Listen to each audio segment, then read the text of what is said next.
Hello and welcome everybody to ICMDA webinars. I'm Dr. Peter Saunders, the Chief Executive of the International Christian Medical and Dental Association. And today on ICMDA webinars, we've got Ashleigh Chapman speaking to us on the subject of the healthcare response to human trafficking. So it's my real pleasure to introduce Ashleigh Chapman to speak on this subject. Human trafficking is a growing public health crisis that's now impacting over 1 million individuals in the United States and over 50 million souls worldwide. No community is immune. And yet less than 1% of victims are identified. Health professionals have perhaps the most critical role to play. Well, why is this? Well, it's because nearly 90% of all victims present themselves to local healthcare settings, including emergency rooms, during the time of their exploitation. This session is going to explore the critical nexus between healthcare and human trafficking and how healthcare providers in local community settings, such as emergency rooms, walk-in clinics, and more, are uniquely positioned to recognize and respond to it. Our speaker today is Ashleigh Chapman. She's in Nashville, Tennessee. She tells us Ashleigh Chapman, JD, is a human rights lawyer. She's a social entrepreneur and a believer that each of us are called and uniquely positioned to make our world a more just and equitable place, beginning with those that need in our own communities. She's invested more than 23 years building solutions to end human trafficking and to support vulnerable populations. Ashleigh is the founder of ALTUS, of AFRG, Justice U, the Freedom Council, and Engage Together, 5 solutions that have strengthened thousands of efforts and advocates across the United States and on every continent, except, I believe, with exception, Antarctica, Ashleigh. And for this work, she was recently named one of USA Today's Women of the Year. So, Ashleigh, it's just such a pleasure to have you here. Thank you for your time and your presence, and we really look forward to hearing what you have to say and to engaging with you in Q&A. Over to you. Thanks. Thank you, Dr. Saunders, so much. It's so good to be with you all, and greetings to all those who are listening in live and those who will listen in later. I'm just pleased to be with you, just grateful for ICMDA's focus today on this issue, and focus, I know, for many of you every day in your nations where you serve. And so I'm going to share my screen so we can walk through a conversation around the reality of human trafficking and its nexus to your field. And so I'm going to call this Human Trafficking is Closer Than You Think, but so are the solutions. And you are uniquely positioned to make a difference. And so, in fact, healthcare, as Dr. Saunders just shared, from our opinion, is perhaps the most critical role and profession to train when we're talking about identifying human trafficking victims and caring well for them. We'll unpack that, but let me share with you what we're going to cover in the next about half hour. So we'll talk about the issue of human trafficking, make sure we all understand what that is, and those populations that are most vulnerable to human trafficking around the world. We'll talk then about the nexus between health, the field of health, the realm of health, and human trafficking. Key indicators that you are likely to see in your community, both as a healthcare professional and just as an everyday citizen in your communities. How you are uniquely positioned to help end and prevent human trafficking, and then a few resources to keep learning more. And then, as Dr. Saunders says, we will take some questions if you have them, and I believe you can throw them to the places where that you've been advised to send those, and we'll unpack them in a little bit. So let us talk about what is human trafficking. And I am a human rights lawyer, but I'm not going to give you the lawyer definition. I want to give you the layman's definition, just so we can wrap our mind around this. What we're talking about is the sale of human beings for forced labor, for sexual exploitation, and for organs. So 3 primary forms of human trafficking are forced labor, sexual exploitation, and organ trafficking. Globally, human trafficking, according to the latest research, is a $236 billion in US dollars, billion-dollar business that is impacting now over 50 million souls worldwide. And in my country, over 1.1 million souls across the United States. So if you are curious about the prevalence in the world, if you'd like to sort of dive deeper into your countries of origin or the countries where you serve, then the Global Slavery Index is perhaps the best resource for you. So you can go to globalslaveryindex.org. The other resource would be to look at the United States Department of State Trafficking in Persons report that's put out every year. And so they also do an analysis, more of a written analysis of the current efforts to address human trafficking in all nations around the globe. And then Global Slavery Index is the group that will look at prevalence and vulnerability around the world. Those two will give you a good picture, not a perfect one though, and I'll unpack that in a second. But right now, at current estimates as of this past fall, are 49.6 million people who are presently experiencing human trafficking. This map is showing you concentration of that prevalence. And so you can see the darkest red would be the highest risk nations in the world. And then, all the way to a gray. But I would caution on the gray being less likely to be trafficked is more likely to not have been well researched. So just know that all data is only as good as it is true. And this is a very difficult thing to understand and to research and to capture because much of it, of course, is hidden by the criminals who are engaged in this. However, what we do know is that in the sort of the top 10 nations around the globe where trafficking exists is North Korea, Eritrea, Mauritania, Saudi Arabia, Turkey, Tajikistan, UAE, Russia, Afghanistan, and Kuwait would be the highest prevalence of human trafficking in those countries. However, I want to point out, and I'll use my country as an example here, whereas you can see that the United States is not perhaps in the darkest red, the most severe, and yet, and I'll turn to the US right now, picture, we crested over 1.1 million victims of human trafficking in our country last year. That is a massive escalation of trafficking victims. And the current, and what I'm showing you on this picture, these dots on this picture of the United States represent the number of calls and cases that came into our National Human Trafficking Hotline in the last year that data is available. It's about 2 years ago. So a couple things, and I think this holds true for every nation around the globe. And we have worked to establish efforts on this everywhere but Antarctica. So I'm speaking from that well when I say, still to this day, folks tend to think that trafficking is only impacting their borders, border towns, or their urban centers.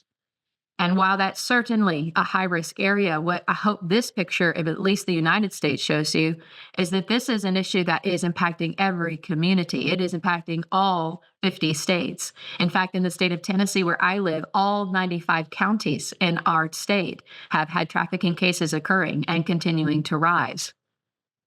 And so that's one thing. I want us to do away with myths and misconceptions that sometimes hinder us from seeing the truth of someone that we may see every day in our community and not realize what's going on in their life. So this is something that impacts everyone just about everywhere, every community. No community is immune. And yet this picture of the United States also only represents 51,000 cases that were identified. That's 51,000 against 1.1 million victims in our country. So there's a gaping hole between the number of victims who are identified and the number of victims that really are suffering in our communities. And so we have to do so much more to help people who are in a position to recognize and respond to this, to see it and to know how to respond. And in my mind, that is healthcare all the day long. So we'll walk through that in just a moment. Why is this happening, though? So when we think about that big, massive picture of trafficking around the globe, even those in our own country. I showed you mine, and you can go, I've shared where you can go to learn more about your countries. But why is this happening? Well, part of it is this supply and demand framework. Human trafficking is a business. It's an illegal, horrific, and yet global and growing business that's making traffickers in the aggregate $236 billion per year.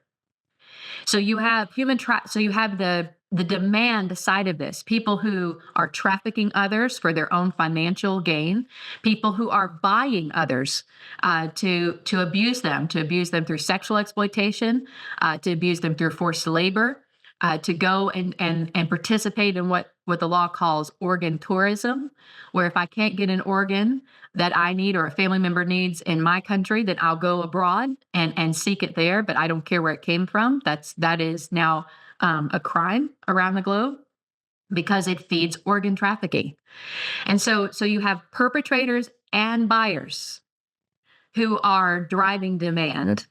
And then you have individuals themselves who are the supply side of this, people who are being exploited. Now, it is a difficult thing to wrap your mind around, I think, as an individual about how you on this call today could attack that kind of problem. But I actually think the problem is not quite that when we're looking at why is this growing. I'll tell you what I think. And this is really where you come in. So why is this happening? Why are people being exploited at this level of scale in all the places where they are? And I think it boils down to this, that there are vulnerabilities in individuals' lives that we are not caring well for in our communities. And there are vulnerabilities in our systems of care that are leaving gaping holes of opportunity for people who want to exploit others to be able to do that almost unseen and without any accountability. And so it's these two things that traffickers are exploiting most. They're exploiting vulnerable people we no longer see in our communities or our world, or that we choose not to see. They're exploiting vulnerabilities in our systems of care around those people. So it's really important for us to understand, every person, I think, who lives on this planet, to understand who's most at risk of trafficking and why. And then that will scaffold quite clearly, I think, into your field. Let's talk about those who are most vulnerable, those most at risk of human trafficking in my country and everywhere. So firstly, of course, will be runaway and or gang-involved youth. So children who run away or flee from usually abusive homes, or perhaps the foster care or an institution that they are in, they run away, they're on the street, and then they are targeted by traffickers. In fact, in some cities in the United States, we know that when a child lands in a city, within about 48 hours, a trafficker is approaching that child. So this is happening here and everywhere else. Youth who are in and aging out of foster care. So youth who are in our foster care in the United States and certainly aging out. And I was in meetings all day long about that yesterday and trying to strengthen the bridges to safe community for kids who've aged out of foster care with no one. And globally, of course, those who are experiencing the loss of parent or parents or family, and that pipeline into and out of orphanages. Individuals who are in or fleeing conflict and disaster affected areas at high risk of labor, sex, and organ trafficking. Individuals with disabilities. So people who are already sort of isolated from communities at large, that and this is how traffickers will exploit that for both labor and, I'm sorry to say, sexual exploitation as well. And we've seen that rise of late. Those who've already suffered other types of abuse or exploitation, usually domestic violence and sexual assault. Refugees and recent migrants all over the world. Individuals who are experiencing homelessness or poverty, and all marginalized groups and minorities. Now, all of these populations have very unique things happening in their life that are making them vulnerable. But the thing that they have in common is what a trafficker is exploiting. And that is that they lack safety nets and support systems around them. And the second thing is they often have compounding vulnerabilities in their life. So maybe I'm a child who lives in an abusive environment and I run away. So now I'm homeless and I'm hungry and I don't know where I'm at. I don't know what city really I'm in and I'm just trying to figure it out. And so someone comes to me and says, I have a job for you. I have a home you can stay in. I have food you can eat. And then further isolates that individual. And then through the use of force, fraud, or coercion, they now control that person. And another way, those are the legal words. Another way to frame it would be violence, manipulation, and threats and lies. And they'll control that person and force them to do things that they do not want to do, but they can't get out of that situation. They fear for their life or fear for their loved ones, and they're totally now isolated from being able to ask for help. So it's important to understand that is the common journey. Someone's experiencing some trouble and challenges, and because people aren't wrapping around that in our communities, they're getting further and further away from safe people and closer to someone being able to pretend to be a friend, and then to either at the very beginning of the process, somewhere in the middle, or at the end of that process, turn the whole thing into a nightmare. So movies and media and even the news likes to focus on what we might consider the more sensationalized versions of trafficking, where a child is kidnapped, and our children kidnapped into this. They are, but that's not the overwhelming majority of victims. The overwhelming majority of victims in your country, in my country, the whole world over, are people who thought they were who got into trouble, who started to have things happen around them that were making them vulnerable. And then someone came first to present as a friend who was actually intending their harm, not to help them. So traffickers exploit vulnerabilities through force, fraud, and coercion by luring victims first with usually promises of work, shelter, food, or support. And then they turn that situation into trafficking. And so there's been a 25% increase, given all that our world has gone through in the last handful of years, pandemics and wars and political unrest. There's been a 25% increase in all forms of trafficking around the globe. This is only increasing vulnerabilities. And with that, we see increased trafficking. There's been a 400% increase in many nations, including ours, of online commercial sexual exploitation of children. And so traffickers have discovered a sort of a new playground of opportunity to exploit children, especially, but not just children, adults too, through online mechanisms. And that is a form of trafficking as well. Anyone can be a trafficker. Anyone can be a buyer. Anyone can be a victim. And so it's important to understand who's most at risk in your own community. And let's start wrapping around that as a preventive measure, but certainly to identify people early when we see this happening, or to help identify them when we see them being exploited and care for that. So let's talk about this nexus. The nexus between human trafficking, domestic violence, and sexual assault, the nexus between human trafficking and healthcare, and forced criminality. These are critical to understand if we're going to identify this. So let us talk about domestic violence and sexual assault, because I know that as healthcare providers, you are often caring for individuals who are experiencing this. And here's something I want to call out very clearly. Many trafficking victims do not know the word human trafficking.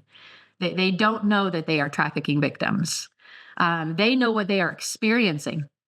They know that everything I just shared that's been going on in their life, and now they're in a situation they can't get out of, but they may not know what to call it. In fact, many people may think they're in relationship with this person. And so this is where it gets very messy. So the tactics used by traffickers are relational, just like domestic violence and sexual assault. They're building relationship, they're grooming their victims. They utilize coercion and fraud and violence. They introduce drug and alcohol use. They isolate their victims. They're controlling them. They're finding leverage, whether that's a child, a family member, a friend, whatever it might be, to control that. Those are the tactics that are very similar between domestic violence abusers and traffickers. The challenges that creates for you, for me, for victims, is that there's shame involved in this, guilt, even on behalf of the victim. Fear, certainly, ignorance about what's really happening. There's misidentification, both on the victim side as well as providers who are seeing this and caring for someone. There are myths and misconceptions we got to work through. Lack of access to resources, lack of safety nets and safe people, and all that's creating a challenge to identify this situation.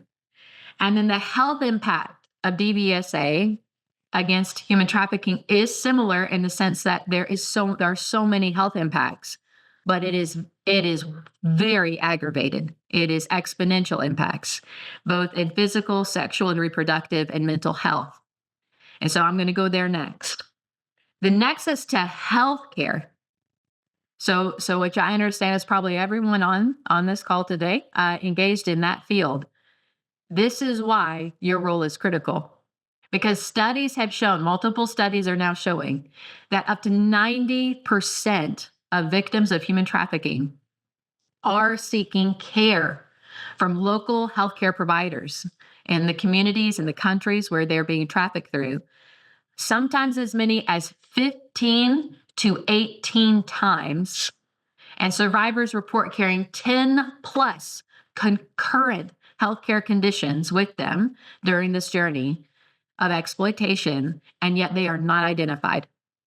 Now, when you compare those statistics and that research against the opposite side of that spectrum, which is the holding stat in all the world, is that less than 1% of victims of trafficking are currently identified. So less than 1% are currently identified, that less than 1% of that 50 million. And yet in many nations, over 90% are seeking care. Your role is the critical one. They're not raising their hands to law enforcement. They're not raising their hands to teachers. They're not raising their hands to concerned citizens, but they are seeking care from you. At some point, at many points, for broken bones, for forced and botched abortions, for STI treatments, for burns, any number of conditions, and yet we're not seeing it as a healthcare community. And so we're treating that person, but then they're going right back into that trafficking situation, which is why today and sessions like this are so critical so that you can begin to see the signs. I've broken down the health impact according to the research for you, and we're going to be sharing these slides out with you, and you'll have time to review this, I think, on the other side of today. So I won't dive way deep on this, but physical health, mental health, and sexual and reproductive health, these are the conditions that survivors of trafficking report as being things that they are experiencing. Everything from neurological to dental, certainly self-harm and exposure-related injuries, disassociation and psychological disorders, certainly depression, nightmares, suicidal thoughts, pregnancies and miscarriages and abortions and trauma to sexual organs, maternal and infant complications. This is complex trauma. And so as a healthcare professional, being able to see beyond the surface of what is being presented to you, seeing both the situational signs of human trafficking, as well as the health impact in someone's life that might indicate human trafficking, that's going to be critical to identifying something that might be happening in someone's life that they don't even fully understand, but can't get out of. All right. Let's talk about the nexus to substance use. So for those who are seeing or working to address this in your communities, you need to know that traffickers utilize substances to groom their victims. They might introduce it early on so that later they can say, well, now you owe me for this. They may introduce this early on to make someone more compliant, or even without their knowledge, so that they will force them to engage in sexual acts, etc. But they're utilizing it as a grooming mechanism for the purpose of exerting control later. And then self-care. So victims and survivors may turn to substance use for self-care purposes as well. And so if you're working in this space, understanding what's going on with someone that you may be working with is struggling with substance use issues, understanding that nexus is key. Access to forced criminality is also important to understand. And I've been doing a lot of trainings around the world on this, even in the Philippines just last week. Um, because what's happening with survivors of human trafficking when they're being victimized is that in addition to their own bodies being commoditized and then being forced to into sexual exploitation or forced labor, um, they're also being forced to commit crimes on behalf of their traffickers. See, traffickers are going to human trafficking. They're in fact, many gangs, many organized crimes, even individuals, move from drug trafficking or weapons trafficking to human trafficking because it is a high reward, low risk industry. So I'm going to make a lot of money off a human being that I can exploit again and again and again. And I'm much less likely to get caught doing that versus selling a drug or a weapon where I have to go back and continue to get another drug and another weapon to sell, and I'm more likely to get caught. And so, because of this reality right now in our world, where human trafficking is high reward, low risk, of course, if I'm involved in other crimes as a trafficker, I'm going to force my victim to commit those crimes for me, so that if they get caught, then they will be the one to pay for that crime, not me. And so, recent studies in the United States, and I guarantee that this is holding true around the globe as well, that 83% of survivors of human trafficking in the United States were forced to commit crimes that they were either arrested for or even spent time in jail or prison for. And those crimes include prostitution, which just breaks my heart. So they are being charged and convicted for the very crime of their exploitation. They're being seen as the perpetrator, not the victim. Drug distribution and drug production, theft, assault, and shoplifting. And of global concern is the rise of scam centers. So individuals being trafficked, this is a form of labor trafficking that often includes sexual violence and all kinds of abuse and exploitation. But individuals being forced to be part of a massive scam center by traffickers where they're calling people or texting or emailing people in order to steal their money eventually. And so these kinds of scam centers are on the rise, especially across Asia. And that's another form of forced criminality. So being aware of that. So if you are a healthcare professional working in spaces and places that are working with individuals who are accused of or convicted of crimes, know that this may be something that's actually going on. And we're working with prison systems now and correctional facilities to try to help them identify and assess for this so that we can get these victims care and out of the control of traffickers and even get their records expunged for crimes that they did not volitionally commit. Knowing the signs is really important. And so I'm going to walk through this and I'm going to tell you where you can go from here to learn more. But understanding the signs of human trafficking, and obviously are so many signs, and I can't explore them all today. And it depends on what nation you're in, of course, what type of trafficking you are seeing, what type of victim that you are witnessing. But here are the most common signs. So I'm going to walk this through. It's 2 pages. Firstly, if you're seeing someone in your community or in your interactions that seems to have no control of their movement, and that does not mean that someone is chained. It means that they're not able to come and go as they wish. So in a healthcare setting, what you might see is someone who has like a escort the whole time. So from the moment they walk in to the whole process, there's this person that won't leave their side, and they may pretend to be a parent, a significant other, a coworker, but they're not. You can tell that they are controlling this person's movement or closely monitoring it. And with that, someone who can't not only seems to have their movement controlled, but can't speak voluntarily. So they're not allowed to speak for themselves, or they defer to someone else to answer all the questions, or they're not responding to any personal questions. These two are huge signs that someone might be in harm's way here. If they're not in control of their own finances, they're carrying with them very few or no personal possessions. If they're working with no or very little pay, and especially if they tell you they're working off a debt to an employer. So there's a very common, massively common tactic by traffickers where they will set up recruiting.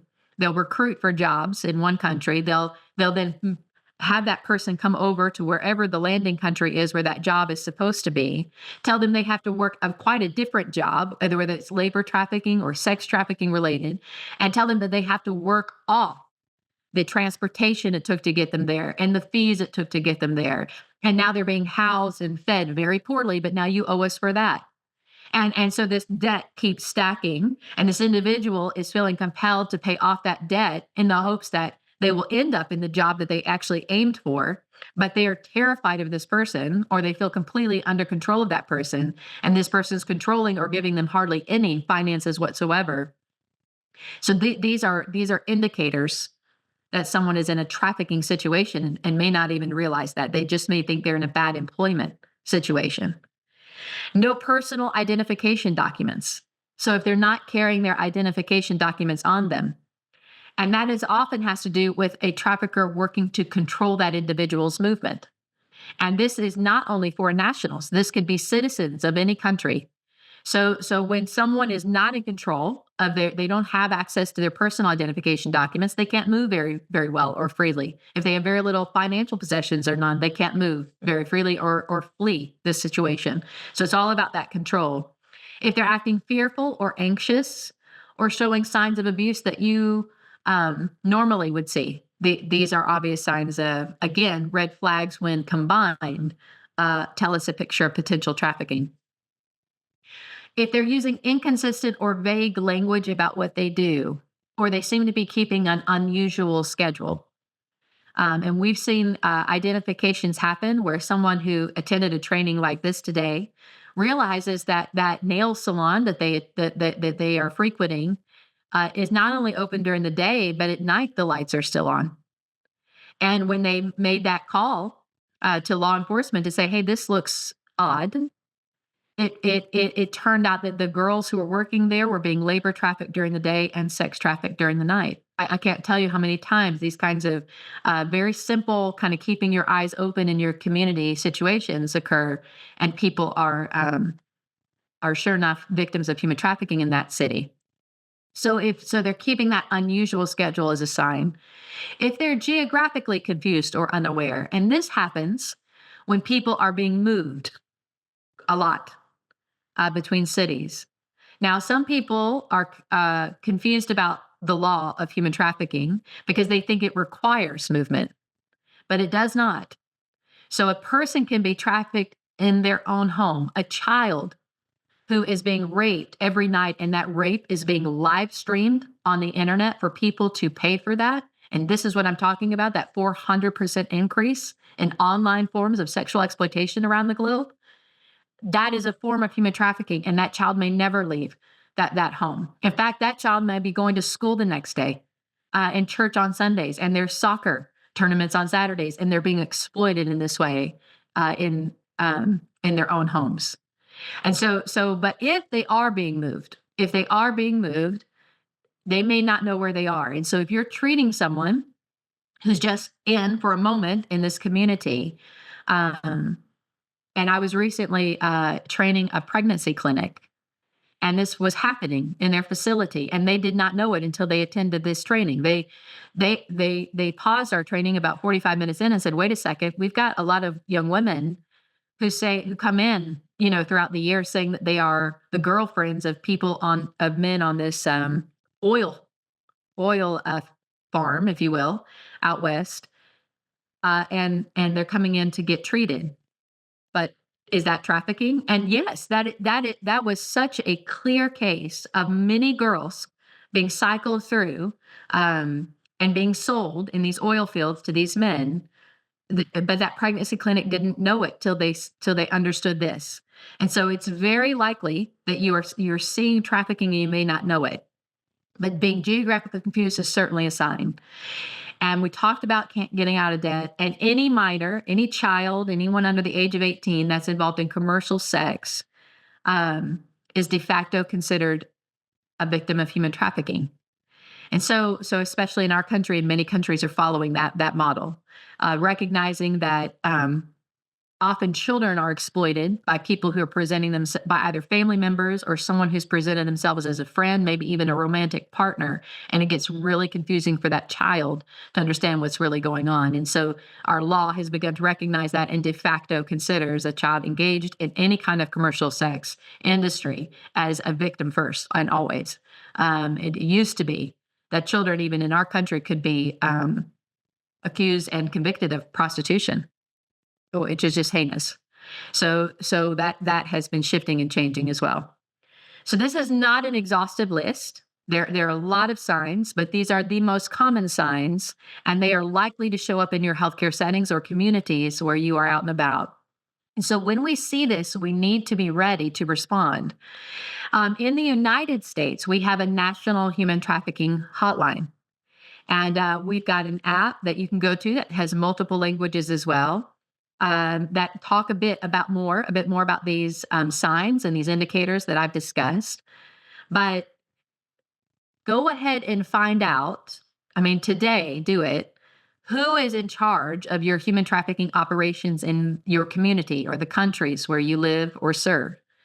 Know that information. Go ahead and make sure you've got it written down or it's in your phone, because it's really not a matter of whether you will witness human trafficking. It's really a matter of when. And don't be hindered by in that moment by not knowing who to call in your country. So most all countries now have a nationwide unit. They might have regional units, even community-centered task forces or coalitions to address trafficking. And if you can't find it, then figure out who the FBI office is, or in your country, and that would be an initial call you can make as well on when you identify trafficking. So that's all the bad news. Let me talk a little bit about your opportunity to change this. And so you are uniquely positioned. I hope you're hearing that message from me today as a healthcare provider to recognize and respond to this and even prevent it if you see those early signs. And trafficking response is this is a complex issue. It requires comprehensive response.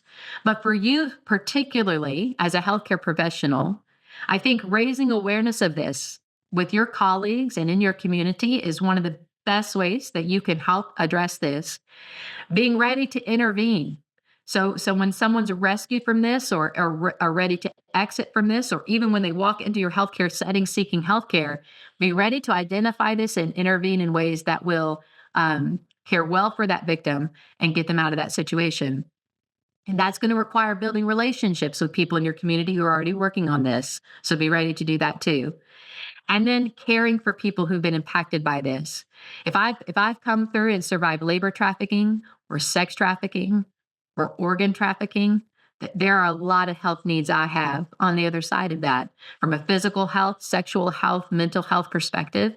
And so you can raise your hand to work alongside those in your community, helping survivors to be on call to support those individuals. And that is a great way to leverage your unique skills. Every sector is needed in this fight, though. So I know all of us on this call wear many hats in our communities. So just think about that, not just your own professional hat, but while most of this work rests on the shoulder of government and nonprofits, we all wear many hats that need to be engaged in this, and that can be helpful to prevent this, to identify it, to care for victims in our communities. So think about all of the hats you wear, and see if you can't find ways to mobilize around that too. If you're curious about ideas around that, we've put a bunch of them together for you. So you can go to our engagetogether.com website and take a look at the different roles and different professions that could engage. And we've taken the Google out of it for you. We've looked at a whole world of activity on this and are trying to highlight for you action kits and toolkits and great resources where you can go to learn more. And so definitely take advantage of that. Lastly, I'd really encourage you to think about your day and your orbit as on the other side of this conversation, from your home to the drive through your community, to the place of education where you might drop your children, to the businesses you frequent, the churches you attend, the community groups you're part of. These are all opportunities to see this in your community, to identify it. They're all opportunities to prevent it, especially from your own home, making sure that your family is safe, your kiddos are safe in online environments, and they're aware of how to stay safe or raise their hand if they see something they're concerned about. To your community at large, and really mobilizing others in your community to wrap around the needs of local shelters or restorative care facilities. What you can do today is increase your own awareness, know those signs, take some time to learn more about all that, and I'll tell you where to go, and be ready to respond. And when we think about response, um, it's got to be steeped in a trauma informed response. And there's lots of trainings out there for this. But we need to understand these people have come through complex trauma, and we need to be responding from the very beginning in ways that empower them and make them feel safe and reduce re traumatization. Being part of those multidisciplinary teams and partnerships in your community is critical to success. And going on ahead and building those relationships now so that when you do identify an individual, you know who to call and who you can rely on is important. And then making sure you have your own organizational protocols and policies in place on trafficking. So if you don't have those, go ahead and start building those. If you don't know if you have them in your healthcare setting, then ask. And if you need help with that, you can knock on our door. What can you do tomorrow? Be thinking about, how do I enhance what we're already doing? How do I come alongside others who are already working on this in my community? And if after that I see a gap in my city or my country, maybe there's a way I could fill that gap. And so I just really encourage you to be proactive on this, not reactive. Um, be thinking about, how could we all bring light to this darkness in every place where it exists.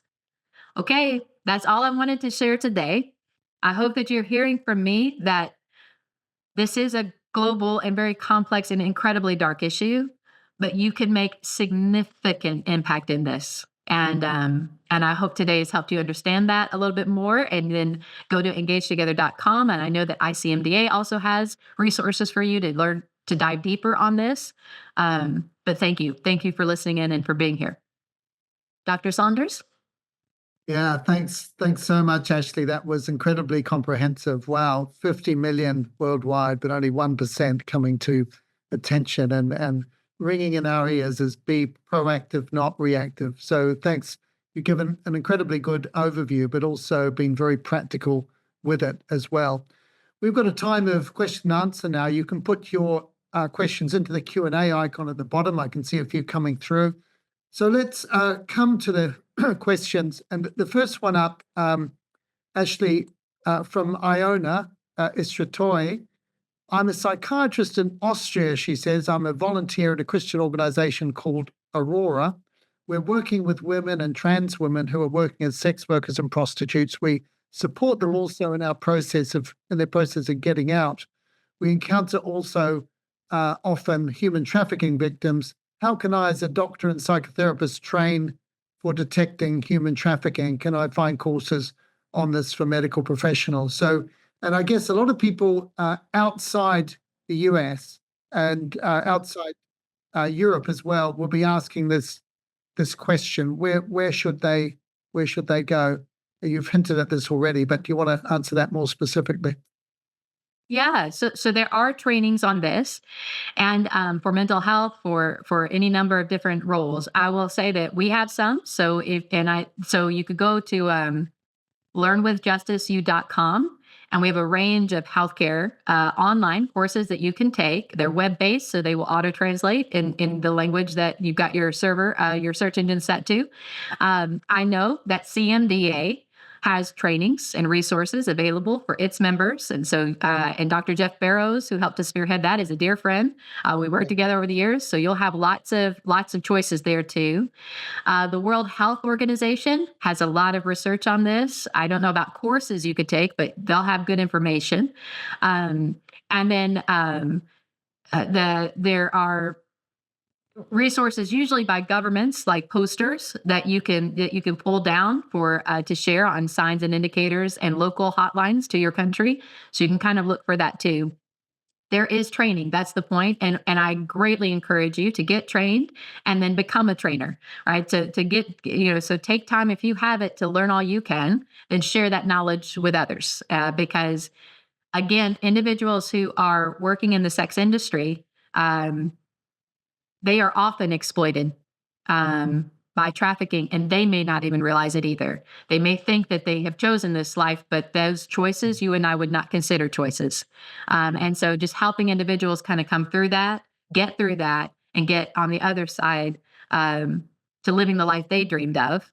Is one of the very cool ways that your role can be positioned to help. So that's what I would share in answer to that. Thanks so much. And when we write to you all tomorrow, we'll include links to some of those resources as well. The next question, anonymous question, but picking up this issue, we all know that immigration is a real hot ticket issue at the moment politically. It certainly is in the US with recent events, very much in the UK as well. And one of the challenges, of course, as this person is asking, is that many governments have illegal immigration matters and deportation prioritized over international victim recognition and care. And the danger is for a doctor, of course, once you alert the authorities, you might put into motion a whole train of events that you were not intending, that are aimed at getting rid of the person rather than dealing with their issues. So just a few comments on the immigration trafficking nexus and particularly as it applies to health professionals. Yeah, no, thank you for that question. I get that often. I guess I'll have two responses to that. Firstly, and even in our country, well, let me back up even further. I think we have to look at this from a heart of compassion for people who are fleeing situations and ending up in any number of other countries, trying to be safer, trying to build better for themselves and their families. So I know we're all coming at it from that heart of compassion.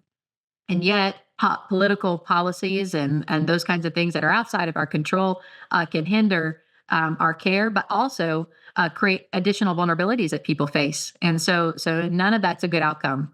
So if you're in a position to recognize and respond to someone who may be in a country without documentation or perhaps illegally, according to that nation, couple things. Most countries, including the United States, have laws that say if, regardless of how a person entered the country, if they are victimized by human trafficking or any crime, they have rights. And so sometimes just training, just getting our law enforcement to know that sometimes is the step we have to take. So we can say that no, this person has rights here. And actually has rights to be protected, even in the United States, if they're a trafficking victim, rights to pursue citizenship here. And so there is a pathway often to protecting that person. We just need to understand those laws. But I think the other thing beyond that is understanding who in your community are good partners, who are going to provide services beyond your moment of interaction with that individual, and being able to tell this individual, here are the resources available for you, people in our community who can help you with shelter, with food, with care, and providing a warm bridge to that safe partner is sometimes what the best you can do in those situations. But making sure you're proactive on that, know who's serving people in your community and who can help, so that you can help that person get there even and know how to trust that. So I know that's a lot to navigate these days, but most of the time those people have rights. They don't know it. And sometimes even local authorities don't know it. So you need to know that. What are their rights so that you can advocate well? And then who are the partners in the community that you could work with to provide services regardless? No, thanks so much. And I really take your points about how important it is to prepare beforehand so that we're not caught in the moment like a rabbit in the headlights, but we know signposting and partners and pathways that we can follow. I was struck. You talked about the three things when you talked about all the possible ways in which we could respond. You highlighted three things for healthcare professionals. There was awareness, intervention, and aftercare. And I just want to pick up on the issue of awareness. Most of our listeners, or probably all of them, will be active in churches, will have access to other health professionals as well, and will be by nature good teachers. And so I'm wondering if there are ready-made plug and play resources available that Mhm. doctors could use, not just in English, but also in other languages in order to get this message out to churches and colleagues? Yeah, so Dr. Saunders, great question. We've got a lot of those resources cataloged on our website, the ones that are out there in the world. So engagetogether.com/my role will take you there. And then if you're not finding what you need, they often exist. So just knock on our door through our website and say, "Hey, I'm looking for this kind of resource for this in this language for this type of community," and we'll send it your way, or we'll get you that link. So the good news is you won't have to build much from scratch. You may want to contextualize some things, but there's a lot of resources out there to help raise awareness. And so just knock on our door and we'll help guide you. I was intrigued by the list of countries you mentioned where the prevalence was highest. And of course, as you pointed out as well, the populations are much higher in other countries, so there may be more people trafficked there. But can you identify any common strands, characteristics of countries where prevalence is highest? But why is it much worse in places like Mauritania, Saudi Arabia, Eritrea, and so on? There's so many answers to that, Dr. Saunders, but I think the common threads are any nation where people are not treated equal, right? So where certain populations are going to be repressed or pushed aside, that's going to create higher vulnerabilities, right? So and vulnerabilities create opportunities for exploitation, and so you'll see a lot of those nations that are have many human rights abuses going on in their country being on the high rate of list, and that be a natural kind of outcome of that. Uh, we also might want to understand that from a trafficking perspective, we talk about countries as source, transit, or destination countries when we're talking about trafficking. And what we mean by that is source means people from your country are being trafficked out of your country. And so the Philippines is a high source nation. Many Filipinos are trafficked outside that country as a source nation. A transit nation means people are being trafficked through there. So your country is or community is situated where trafficking is flowing through it to another destination, and destination would be where people are coming to be trafficked, right? So you'll have to kind of look at that from when you dive deeper into those country reports and see what's really going on, like what's really driving it. But the common thread would be if you are in a country that has human rights abuses already occurring or represses whole sets of populations like women, or a certain caste system of individuals, then trafficking, of course, is going to be increased. Mm, okay. Thank you. I noticed in the comments and chat there was some interesting thoughts coming through. Laura Carolyn, who works in this area, is giving a couple of references of resources, particularly in the UK, for listeners there as well. So do take note of those. Ashleigh, a lot of our listeners will be in countries which do not have good legal frameworks and do not have good policing, where authorities may either turn a blind eye, may even be corrupt, or may not have the laws in place that help them to support these people. Any particular advice you'd have to people working in those circumstances, particularly to doctors working in those circumstances who may not know where to turn in terms of getting an intervention from the authorities? Yeah, no, it's a great question, and it is a reality in many places. Um, Human trafficking internationally is condemned, right? And so if you feel like locally you're not sure who you can trust in that legal or law enforcement frame, then I would encourage you to figure out who in your country where you are is perhaps the FBI office, the Federal Bureau of Investigation. That's who has sort of international jurisdiction on trafficking around the globe from us, and so they work very closely with trusted partners in country to address these issues. That's one. There are other international bodies like the International Center for Missing and Exploited Children might be able to provide resources or intervention efforts. You've got the UN, of course, has condemns human trafficking in all its forms, has a concerted effort to address this.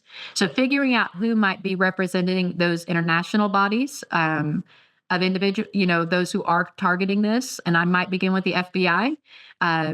And it could be that you could just give them a call and say, "Hey, I'm trying to understand when I see this, who should I call?" And then they can give you the number or the agency that they trust in your country. So it doesn't always, you can kind of get to it through maybe a trusted resource. That's how I might recommend that. Okay, really helpful. Ashley, I'm afraid we've run out of time, and we could keep going. So thank you so much. Really grateful to you, and we just encourage you to follow that advice. Be proactive, not reactive. Find out what you can do now before you're in the situation, and get involved in using what influence you have, whether it's in the consultation room or in the public square or in your churches or just in your daily round of driving to work and back, as Ashleigh mentioned.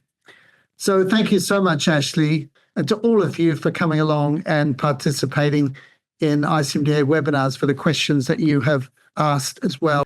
And otherwise, we look forward to seeing you again on ICMDA webinars in the near future. May the Lord bless you.